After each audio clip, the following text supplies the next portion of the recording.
বাংলাদেশ বেতার, রাজশাহী। স্থানীয় সংবাদ পড়ছি শাহানা পারভিন। নওগাঁয় ভারতে পাচারকালে একটি প্রত্নতাত্ত্বিক মূল্যবান কোষ্ঠী পাথরের বিষ্ণুমূর্তি উদ্ধার করেছে বিজিবি।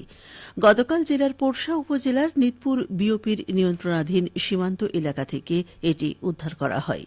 গতরাতে ১৬ বিজিবি নওগাঁ ব্যাটালিয়ন থেকে পাঠানো এক সংবাদ বিজ্ঞপ্তিতে এ তথ্য জানানো হয়। বিজ্ঞপ্তিতে বলা হয়, ১৬ বিজিবির অন্তর্গত ওই এলাকার সীমান্ত দিয়ে ভারতে কোষ্ঠী পাথরের বিষ্ণুমূর্তি পাচার করা হবে এমন গোপন সংবাদের ভিত্তিতে বাংলাদেশের অভ্যন্তরে বালা শহীদ নামক এলাকায় অভিযান পরিচালনা করে বিজিবি। এ সময় টহল দলের উপস্থিতি টের পেয়ে চোরাকারবারীরা পালিয়ে যায়। পরবর্তীতে টহল দল ওই স্থান থেকে ৬০ কেজি ওজনের একটি কোষ্ঠী পাথর সদৃশ বিষ্ণুমূর্তি উদ্ধার করে। উদ্ধারকৃত মূর্তিটির পরবর্তী আইনি কার্যক্রম প্রক্রিয়াধীন রয়েছে বলেও বিজিবির ওই সংবাদ বিজ্ঞপ্তিতে জানানো হয়। বিএনপি চেয়ারপারসনের উপদেষ্টা রাসিকের সাবেক মেয়র ও এমপি মিজানুর রহমান মিনু বলেছেন, অনেক রক্তের বিনিময়ে বাংলাদেশ স্বাধীন হয়েছে, অনেক রক্ত দিয়ে গণতন্ত্র পুনরুদ্ধার করা হয়েছে। তিনি সকল দলমতের চাওয়া মোতাবেক এই বছরের শেষের দিকে জাতীয় সংসদ নির্বাচনের অনুরোধ জানান।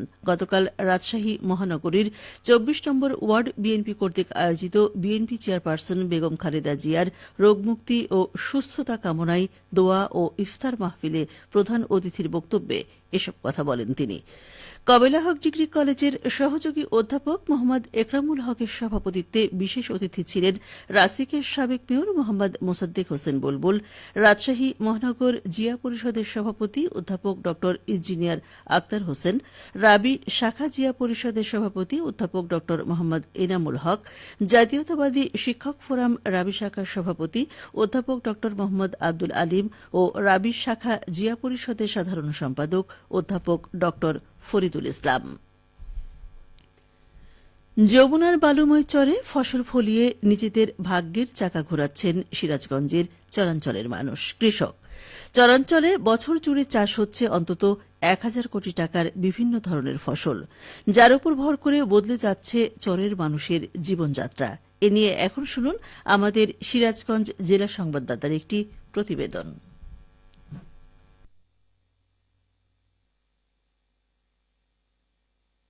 জনপদ থেকে বিচ্ছিন্ন যমুনার চরাঞ্চল বিভিন্ন সময় নদী ভাঙনে বিলুপ্ত হয়েছে এখানকার বহু এলাকা। আবার সেই নদী শুকিয়ে জেগে উঠেছে বালুচর। সেই বালুচরেই শ্রম আর ঘামে কৃষকেরা ফলাচ্ছেন ধান, ভুট্টা, গম, সরিষা, মরিচ, বাদাম, মাসকলাই সহ নানা ধরনের ফসল। বছর জুড়ে বৈচিত্র্যময় বিভিন্ন ফসল আবাদের মাধ্যমে দূর হচ্ছে চরাঞ্চলের দারিদ্রতা, বলছেন চরের কৃষকেরা। 10 বছর আগেও এখানে কোনো ফসলের আবাদ হতো না, কোনো চর ছিল না। এখন যমুনা নদীর কারণে নতুন চর জেগে উঠছে। নতুন চর জেগে ওঠার ফলে এখানে প্রচুর ফসল হয়। মনে করেন ভুট্টা গাড়ছি, ধান গাড়ছি, মুজের টাল দিছি, কালাই বুনছি, শস্য বুনছি, সব আবাদই করছি। কৃষকেরা বলছেন, চরের কৃষির এই অগ্রযাত্রায় বাদ সাধছে যোগাযোগ, ঋণ স্বল্পতা ও সুষ্ঠু বাজার ব্যবস্থাপনার অভাব। আমাদের সবচেয়ে বড় সমস্যা হচ্ছে ফসলের যে টাকা লাভ হবে তার অধিকাংশ টাকাই যায় এই ক্যারিং খরচ। কারণ আমাদের চরাঞ্চলে কোনো রাস্তাঘাট নাই, বাজার ব্যবস্থা ভালো নাই, যার জন্য আমাদের কৃষকের অনেক ভোগান্তি। হাটে বাজারে নিলে ওই ব্যাপারী ফইরা এর জন্য আমরা আসলে ভালো দাম পাই না। যে দাম পাই তারপরে আমাদের লাভ থাকে। চরাঞ্চলের মানুষ যে লাভ থাকে, আমরা গরু বাছুর সবকিছু মিলে তারপরে ভালো আছি। চরাঞ্চলের কৃষকদের আধুনিক কৃষি বিষয়ে নানা প্রশিক্ষণ দেওয়া হচ্ছে বলে জানালেন সিরাজগঞ্জ সদর উপজেলা কৃষি কর্মকর্তা কৃষিবিদ আনোয়ার সাদাত। তো আমরা চেষ্টা করছি কৃষি বিভাগ থেকে আমাদের আধুনিক কৃষি প্রযুক্তি সম্পর্কে আমাদের কৃষক ভাইদের সম্যক ধারণা দেওয়ার জন্য। এর বাইরেও কৃষি পুনরুদ্ধার আমাদের সারা বছর বিভিন্ন ধরনের বিভিন্ন ফসল আমরা পুনরুদ্ধার দিয়ে থাকি। কৃষক প্রশিক্ষণ উদ্যোগ রয়েছে এবং আপনার জেনে উপকৃত হবেন যে আমাদের চর এলাকায় একটি প্রজেক্ট কিন্তু চলমান রয়েছে। সুতরাং চরের কৃষকরা কিন্তু এখন আর পেছনে পড়ে নেই, তারা আধুনিক কৃষি সম্পর্কে ধারণা লাভ করছে এবং সেটা তারা প্রয়োগ করে আমাদের কৃষিতে তারা অবদান রাখছে এবং আর্থিকভাবে তারাও সচ্ছল হচ্ছে। জেলার নদী তীরবর্তী 5 উপজেলার চরাঞ্চলের ৪২,০০০ হেক্টর জমি থেকে বছরে আসছে প্রায় 2 থেকে 2.5 লাখ মেট্রিক টন খাদ্যশস্য। সাজিরুল ইসলাম সঞ্চয়, সিরাজগঞ্জ জেলা সংবাদদাতা, বাংলাদেশ বেতার, রাজশাহী। নাটোরে আবাদি জমি থেকে আলু সংগ্রহ কার্যক্রম এখন শেষের পথে।